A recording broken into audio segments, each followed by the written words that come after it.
Hello students, today my topic is different levels of mind. Let's start this topic. আজকে আমার পড়ানোর বিষয় হলো মনের বিভিন্ন স্তর। আমি বিষয়টি শুরু করছি। There are actually 3 levels of mind: conscious, subconscious, unconscious. মনের মূলত 3টি স্তর রয়েছে: চেতন, প্রাকচেতন এবং অচেতন।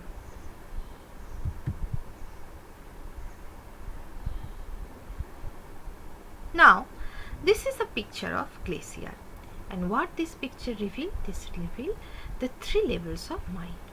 The upper part of the glacier seems to be known as conscious mind. Then the next part is subconscious or preconscious mind, and at the lower part, which is actually the main part of our mind, and it is unconscious mind.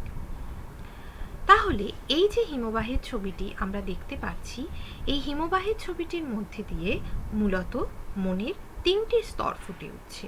প্রথমটা হলো চেতন স্তর, একদম হিমবাহের উপরের যে স্তরটি সেটি। তারপরে রয়েছে প্রাকচেতন বা অনেকে অবচেতনও বলে, এবং একদম শেষে যে স্তরটি জলের মধ্যে নিমজ্জিত ভাসমান হয়ে রয়েছে, যেটা দেখা যায় না উপর থেকে, সেটাই হচ্ছে নির্জ্ঞান মন, এবং যেটাই আমাদের মনের অধিকাংশ জায়গা জুড়ে থাকে। Now, Freud's view of the human mind, the mentalized part. Freud actually said that there are 3 levels of mind: conscious, subconscious and unconscious. And conscious levels of mind includes thoughts, perceptions. Subconscious levels of mind includes memories, stored knowledge, and unconscious levels of mind includes fear, violent motives, unacceptable sexual desire, irrational wishes, immoral urges, shameful experiences, and selfish needs. তাহলে আমরা ফ্রয়েডকে অনুসরণ করে যদি মানুষের মনটাকে বিশ্লেষণ করি, তাহলে দেখব মানুষের মন বা মানব মন মূলত 3টি স্তর রয়েছে: চেতন, প্রাকচেতন বা অবচেতন এবং অচেতন। এবার এই যে চেতন স্তর, সেই চেতন স্তরটা আসলে কোন বিষয়টিকে বোঝাচ্ছেন? আমাদের চিন্তন, আমাদের প্রত্যক্ষণ। তার পরবর্তী স্তরটা যেটা অবচেতন বা প্রাকচেতন, তার মধ্যে রয়েছে স্মৃতি, সংরক্ষিত কিছু জ্ঞান, এবং একদম যেটা আনকনশাস বা যেটা নির্জ্ঞান স্তর, সেখানে মূলত রয়েছে আমাদের বিভিন্ন ধরনের অবদমিত কামনা, বাসনা, আকাঙ্ক্ষা, ভয়, নানান ধরনের হিংসাত্মক প্রবৃত্তি সেগুলি। Now, what was his theory, or what was the theory of Freud? Freud thought that a large part of our brain is not accessible. This is the unconscious mind. He said that the conscious mind is what we are aware of and what we can remember, discuss and deal with. Freud যেটা বলতে চেয়েছিলেন যে আমাদের যেটা unconscious mind বা যেটা নির্জ্ঞান মন, সেটা আমাদের বুদ্ধি দ্বারা কখনোই পাওয়া যায় না। এবং তিনি আরেকটা বলেছিলেন যে আমাদের যে চেতন মন, সেটা সম্পর্কে আমরা সবসময় সচেতন থাকি, সেটা সম্পর্কে আমরা সবসময় আলোচনা করতে পারি, আমরা তাকে স্মরণ করতে পারি, এই বিষয়গুলির কথা তিনি বলেছিলেন। Now, the levels of consciousness. Freud represented the human mind as consisting of 3 levels of consciousness: the conscious, the preconscious, and the unconscious. The conscious mind represents our present awareness, what we are thinking or feeling at any given moment in time. The preconscious mind holds information we have stored from past experience, events, or learning. The unconscious mind contains our primitive sexual and aggressive impulses, as well as memories of troubling emotional experience, all of which are not easily or voluntarily brought into consciousness. For Freud, the unconscious mind was the most important determining factor in human behavior and personality.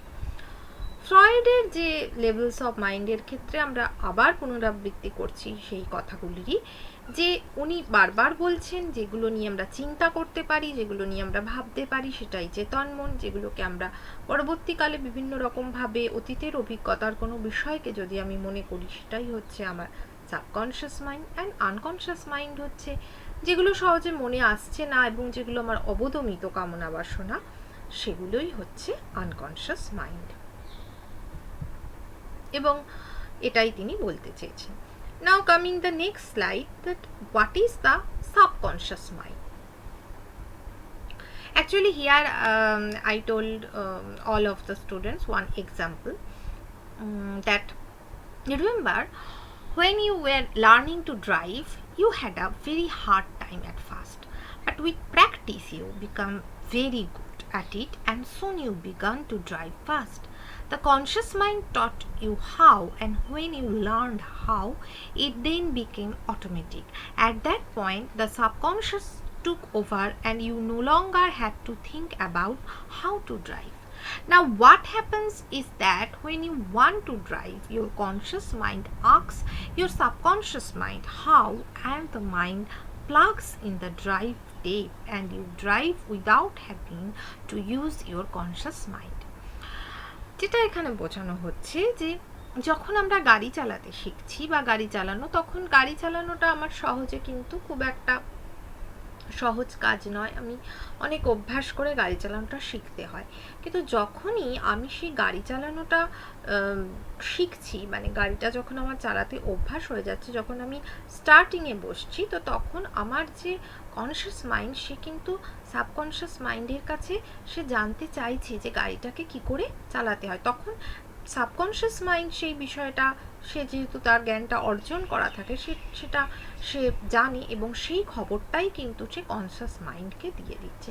তো সেই জন্য subconscious মাইন্ডের ভূমিকাটা এখানে অনেকটা tape রেকর্ডের মতো। টেপে যেমন কোনো কিছু থাকলে সেটা যেমন বাজতে শুরু করে, ঠিক সেই রকম স্মৃতিতে কিছু থাকলে সেটা সদ্ব্যবহার আমরা করতে পারি।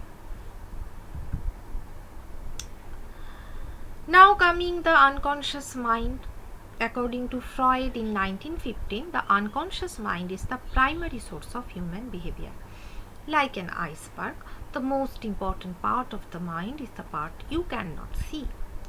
Our feelings, motives, and decisions are actually powerfully influenced by our past experiences and stored in the unconscious.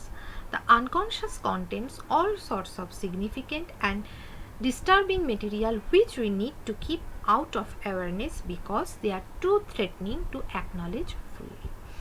তো অচেতন মন, সেটাই আমরা আবার বলছি যে আমার মনের এমন একটা জায়গা, যে জায়গাটায় আমরা এমন কিছু বিষয় থাকে যেগুলো কিন্তু সব সময় চট করে আমার চেতন মনে আসতে পারে না, কারণ সেগুলো এমনই একটা বিষয় হয়ে থাকে, কিন্তু সেই বিষয়টা মন থেকে ওয়াশ আউট হয়ে যায় না, সেটা মনের মধ্যে সুপ্তভাবে অবদমিতভাবে থাকে।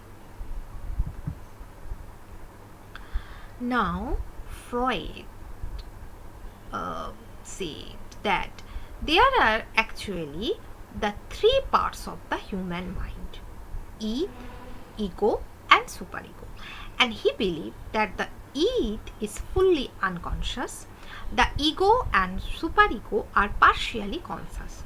The area directly below the surface of the water is called the preconscious mind because although it is currently unconscious, it can easily be brought to our awareness.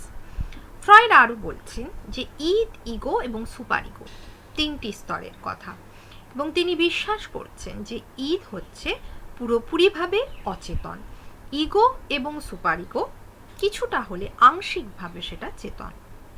এবং অনেক সময় এরকমটাও হয় যে আমাদের যেটা প্রিকনশিয়াস মাইন্ড বা প্রাকচেতন মন, সেখানে অনেক কিছু থাকে, কিন্তু সেই প্রাকচেতন মন চেতন স্তরে চলে আসতে পারে। কেন? তার কারণ হচ্ছে তার মধ্যে সেই বিষয়ের প্রবণতাটা থাকে।